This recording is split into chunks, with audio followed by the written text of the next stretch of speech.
Продовжуємо робочий день. До слова запрошується заступник. We continue our working day. The Deputy Head of the SMM of OSCE, Mr. Hug. The briefing will be conducted in English. Those who need translation, please pick up the earphones.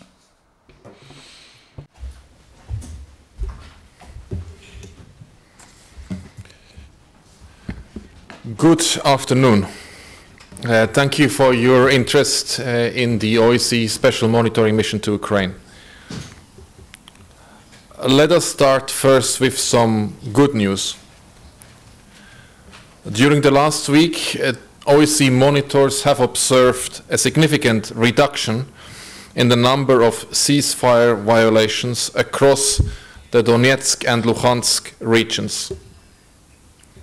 On some days, the number of violations fell even below 10, and on some days we witnessed no violations at all. On 4th September, for example, in the Luhansk region, the SMM observed no ceasefire violations and just one explosion in the Donetsk region. This is welcome news, and SMM will do its utmost to support more of the same. We should certainly not take this for granted, however. The situation in many places remains tense and volatile. Large numbers of weapons, including heavy weapons, remain throughout what is supposed to be a security zone. Just this Tuesday, OSCE monitors recorded more than 230 explosions in the Donetsk region and 16 explosions in the Luhansk region. My colleagues are also seeing and reporting on the presence and movement of weapons, especially in the Donetsk region. And large numbers of forces are present up and down the line of contact, and elsewhere they are in training.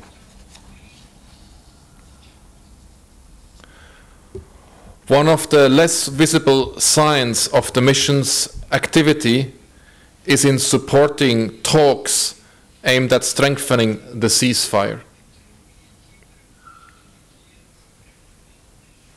Last night, the Chief Monitor, Ambassador Apakan, and I returned from Minsk, where talks have continued these 2 last days in the framework of the Trilateral Contact Group's working group on security issues. At this, the 9th meeting, participants continue to focus on modalities for the withdrawal of tanks, artillery systems up to 100 millimeter in caliber, and mortars up to and including 120 millimeter. This objective remains both achievable and necessary, and agreement will constitute a significant step towards the broader non-use of weapons to which the Minsk Protocol and Memorandum refer. Dear friends, let there be no mistake. If the ceasefire is to be sustainable, it needs these weapons to be withdrawn. Perhaps most urgently, they need to be withdrawn from populated areas. The signatories of the Minsk Memorandum were perfectly clear on this point. As the inhabitants of these areas know to their cost, as long as weapons of any kind are in or close to populated areas, civilians are at risk. On Saturday, for example, men and women in Alexandrivka told OSCE monitors of a death of an elderly man apparently from injuries sustained by a fragment of high explosive ordnance. When my colleagues visited a morgue in Donetsk city, a pathologist confirmed this fact.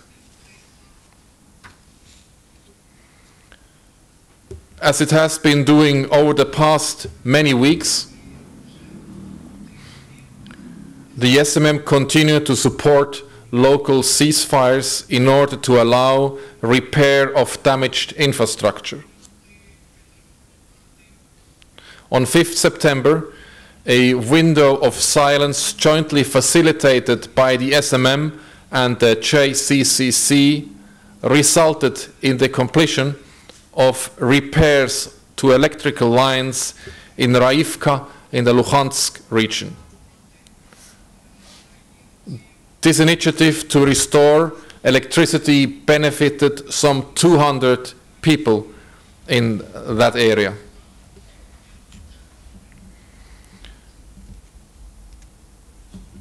These are some of the challenges that OSCE monitors deal with every day, and are the challenges that are the reason why we are here to help.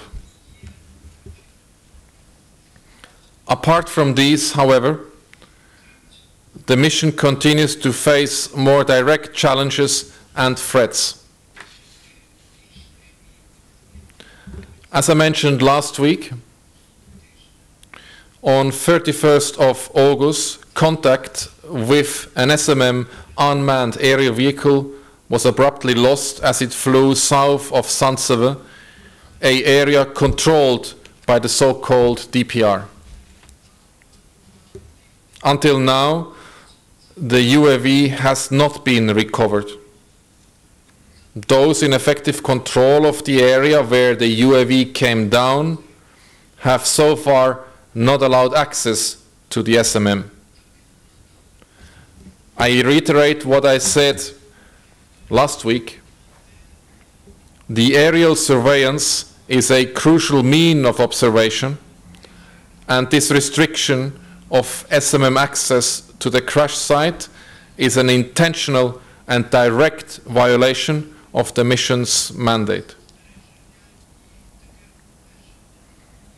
The loss of the SMM UAV has limited the SMM's observation in so-called DPR-controlled areas northwest of Mariupol, particularly as the SMM patrols do not have unfettered access there. Restrictions on freedom of movement also extend to the SMM visits to heavy weapons holding areas. The SMM continues to observe heavy weapons missing from holding areas on both sides of the line of contact. For example, on 6 September, the SMM was prevented by the so-called DPR from checking the serial number of a towed artillery system. The SMM also observed weapons movement in areas that are in violation of the respective withdrawal lines. Dear friends, over the past week, children on both sides of the contact line have returned to school in relative calm. Although the threat of unexploded ordnance, indiscriminate shelling is never far away. The SMM visited a number of schools on both sides of the line of contact. Many have been repaired of damage caused by shelling. Others are ongoing repair, and some have been closed due to security concerns. The number of children attending schools in many areas has dropped in comparison with last year's figures. particularly in areas near the contact line that has seen heavy fighting.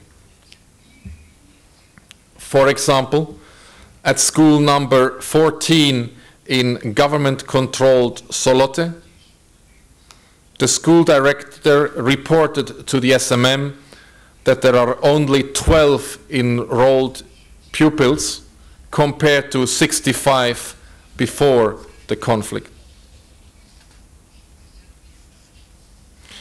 In the Kuybishkivki district in Donetsk city, the SMM met with the deputy of the so-called district administration, who told the SMM that 3 out of 17 schools and 6 out of 20 kindergartens in the district have not been working because they have been damaged by shelling in February this year and are located too close to the contact line.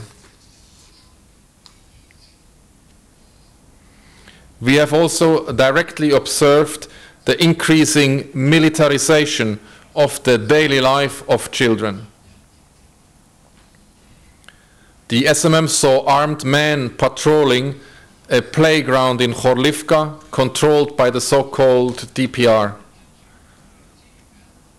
The crossing of checkpoints to go to school has become routine for some children, and in some classes children are forced to wait long periods to cross. Teachers report that children are suffering from conflict-related distress and say that there is a major shortfall in the support services they need. In some areas under the control of the so-called DPR and LPR, monitors have been told that textbooks have been supplied from the Russian Federation.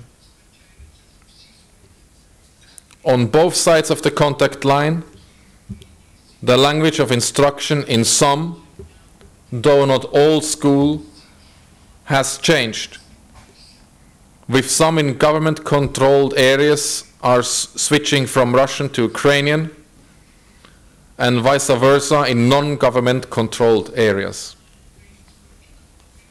At the end of my briefing, as usual, I would like to update you on the mission numbers.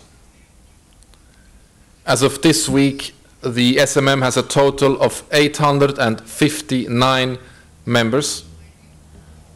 Of them, 536 monitors, 68 other international staff, and 255 Ukrainian colleagues. Thank you very much for your attention, and I'm available to any questions should there be. Дякуємо, пане Хук, і переходимо до... Thank you, Mr. Hook. And questions, if you have. Dear colleagues, do you have any questions? Do you need to clarify anything? Mr. Hook, and looking forward to seeing you next week. Thank you. Колеги, на цьому ми завершуємо. This is the end of our working day, and the schedule for tomorrow will be around 5 p.m. on our website. Thank you.